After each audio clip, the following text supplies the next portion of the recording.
Bila dah sampai panjang yang sesuai, lebihan wayar aku lipat kemas dan ikat semula.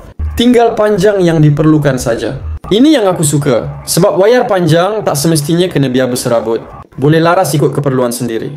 Seterusnya aku terus test. Fungsi yang paling kerap guna harian, port USB. Aku cucuk kabel USB untuk charge telefon dan memang jalan elok dengan current 2.4A. Charge stabil, tak putus-putus. Senang sebab tak perlu kepala charger tambahan. Dekat dapur pula, kelebihan USB ni memang terasa. Pengisar biji kopi portable, milk frother, malah blender portable yang sokong USB charge semua boleh guna terus. Tak perlu cari adapter lain, satu tower ni dah settle.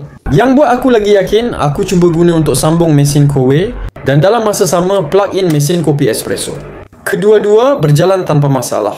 Tak ada bunyi pelik, tak trip, dan susunan plug masih kemas. Sebab reka bentuk tower. Ni tak ganggu antara satu sama lain. Yang peliknya, bila guna extension ni, suasana dapur rasa berbeza.